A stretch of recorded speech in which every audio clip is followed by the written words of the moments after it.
All right, so let's get into part 2 of emotions. So emotion and empathy online, what a shocker. We don't express emotions appropriately online all the time. So why is that? So asynchronicity is, as it says, we're not interacting in real time. So we know there will probably be a response to our messages, but we get to choose when and if we view them. So what I want y'all to think about what the technology allows for you to do. Yes, I am very well aware that people can text us back immediately. They can respond to us immediately, but the technology allows for us, even if it's via texting, it allows for us to put it down, look at it whenever we want, and respond if we want, okay? And then the invisibility, again, I know that y'all know this. If this is shocking to you, then I don't know. I guess that's, I don't know. I don't even know why I said that. I don't know if that would be a good thing or a bad thing. Whatever. Y'all, I'm going to be honest. It's been a long day. I had to teach for 2.5 hours today, and I'm just a little tired, but that's not your problem. But anyway, invisibility, we feel distant from the consequences of our messages. And then especially because our empathy is impacted by the ability to perceive feedback. So it really does pertain. I mean, this is it's very different when we can see that person's response, when we can see their facial expression change, when we can see them, or hear the tone of their voice when they're like, really, you're not coming? So, yeah. All right, let's talk about grief. Not to be a downer, but I love that your textbook talks about supportive communication during grief, because it is very, very hard to navigate. Okay? And we'll get into that. So grief, by definition, is intense sadness that follows a significant loss. Your textbook points out, and I want to point out, that it's not only about mortality. Obviously, it is a lot of times, but it can also be, you can grieve a breakup, you can grieve, one of my students today in my Zoom, I'm teaching another Zoom class, said like a student athlete getting hurt and grieving the loss of, that. You can even grieve like a life that you thought you were going to live. I remember when we moved, so I moved from Texas to here, and when I moved, I didn't want to move, I'll be honest. We moved for my husband's job, and I like it here and now, but it was what's best for us to move here. So, but I always pictured myself staying in Texas, and through talking with my therapist, I found out that I kind of went through not a full grieving process, but I was kind of grieving a life that I thought I would have, if that makes sense. So you can grieve a lot of things. It's about a loss. So I want you to think of a time that you experience grief. When I teach face-to-face, I have them get in groups, talk about this, and then we share. But just think for yourself, what are some examples of incompetent supportive communication that people provided during that time of grief? So that just like wasn't helpful. How did it make you feel? What would have been more effective? And we're going to talk about that. So your textbook gives 7 suggestions for improving supportive communication. Number 1, make sure the person is ready to talk. Everyone deals with things differently, so some people are going to be really wanting to talk about it. Even if it is a death, a breakup, whatever it is, some people want to talk about it and delve into it, some people don't, or they might not right away. So the biggest takeaway overall is don't push your own feelings and the way you deal with things onto them, because what works for you might not work for them, or they just might not want to try that. So be sure the person is ready to talk. Number 2, find the right place and time. I get it, taking them out to a sports bar, taking them out to a club or a bar, or, whatever, out dancing can be great, but a loud place with a ton of people might not be the best place to talk about something, especially if, not that I know anyone that likes to get emotional in public, but, especially if it's new. So just be mindful of that. Ask effective questions. So trigger warning, as you can see, suicide is coming up. And this is something, again, this is all from your textbook, but I think it's important. So I'm not an expert, I'm not claiming to be.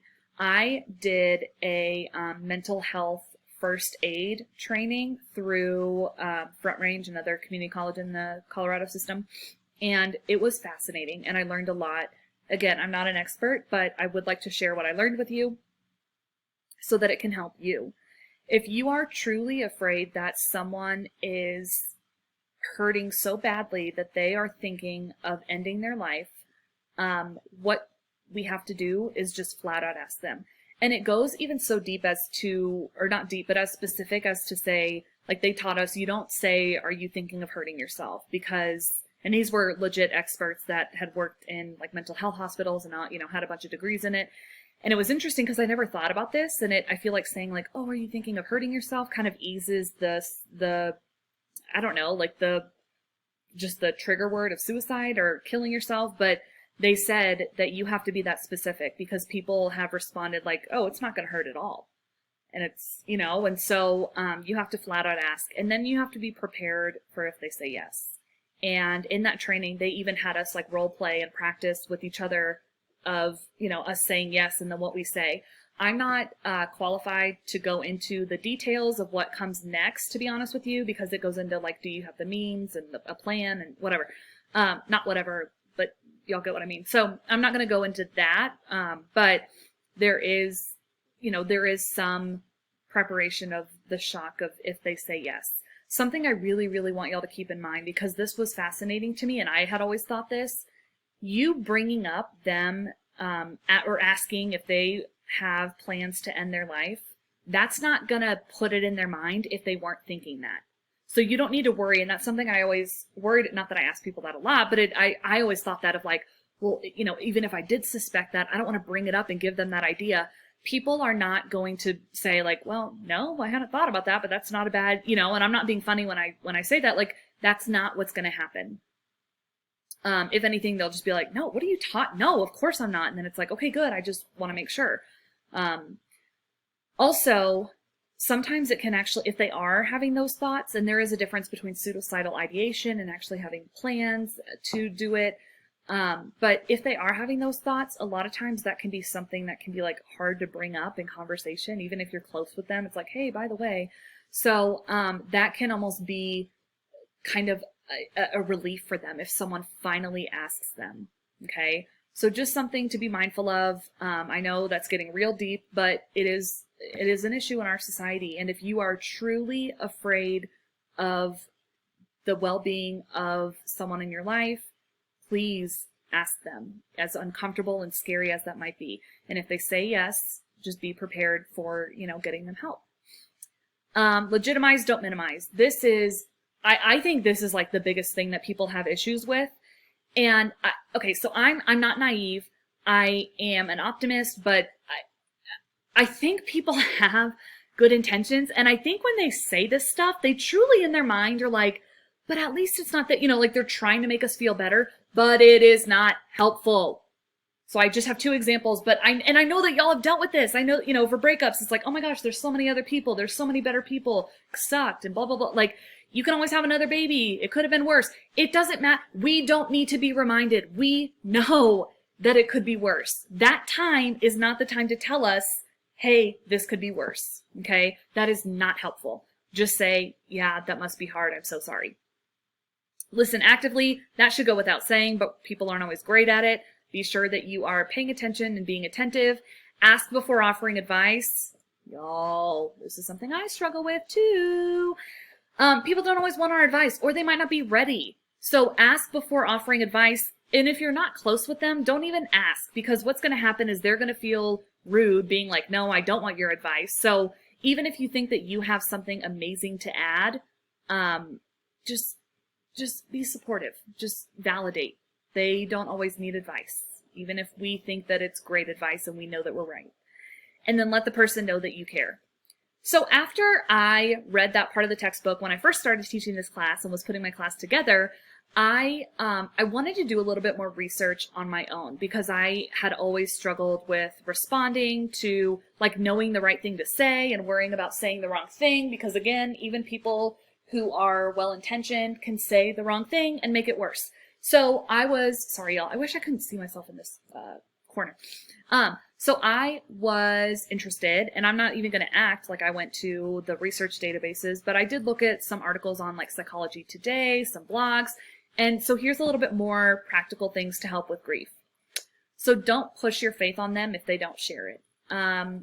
I am not coming from a place of anti-religion, so please don't think this is my personal agenda. I am actually not an atheist. But if you believe in a heaven and hell, saying that they're in a better place to an atheist is not going to make them feel good. That's not going to resonate with them. Same thing reverse. If you are an atheist saying like, well, we all just turn into dust one day, like that, that's not going to help. Okay. Even though, and again, I get it. I get that in hard times, religion helps me through tough times. But if I know that that doesn't resonate with them, that's not me making it about them. That's me making it about me and having almost my own agenda. So that might not resonate with them. So do not push your faith on them if they don't share it. When the initial shock and freshness of an event passes, still reach out.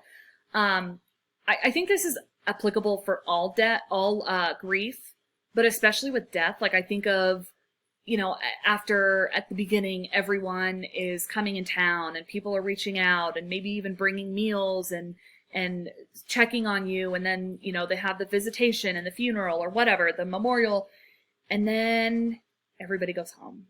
And then life moves on, but then it doesn't for you. So still reach out. I get that we get busy. Even if you have to put a reminder in your calendar, like text this person to check on them, that's something really nice to do. Don't say if you need anything, just do it. I am going to go through this quickly. Some students disagree with this, but just hear me out. So I think a lot of people say, like, let me know if you need anything. And I think for a lot of people, it does make them feel better. But in my opinion, I think a lot of times that can sound very empty. And I know it depends on the relationship you have with them.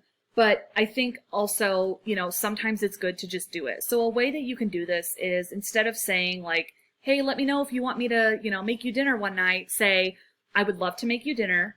What night next week works for me to drop it off? You could also, because I was reading ideas, you could also like mow their yard. I mean, even simple things, y'all. Like I remember, and this is back in high school and I'm 32 now. I remember when my grandpa died, like I said, and y'all know that like everybody comes in town. Everybody was staying at my grandma's house because they lived in a small town, and I don't know that there was a hotel near. I'm not stereotyping small towns, but everybody stayed at my grandma's house and we were like sleeping on the floor and stuff, whatever. So, and I read like even like bringing toilet paper, bringing, if you're going to bring a meal, bringing plastic and paper cutlery so that no one has to do the dishes. Like that, stuff like that can be really, really, really helpful. But again, I think a lot of times saying if you need anything can sound a little bit empty. Also, a Grubhub or DoorDash gift card is an amazing thing to do. If someone is grieving, people deal with things differently. Like I said, they might be hungry, they might not be hungry. So that way they can pick, and with like food allergies and people's preferences, that way they pick when they get that food, and that's just one more meal that they don't have to worry about. Be aware of holidays, anniversaries, etc., as grief can feel raw at these times. And if you're so inclined, maybe reach out to them if they don't have anywhere to go. But I would encourage you to respect, even if it is a good friend, because I've had people that I know that, have told me, like, I appreciate when people invite me, but like, I literally don't want to go over to someone's house for Christmas. Like, I don't want to do the whole, So, even if you want to invite them, just, if they decline, respect that. Don't think that, that what's best and what they should be doing on that holiday. It's not about us. It's not. I know it might be uncomfortable to sit there in a dark room in silence and not say anything. I know it might be uncomfortable to sit there while someone cries. A lot of people get uncomfortable with people getting emotional, but it's not about us. And lastly, just say something. Don't disappear.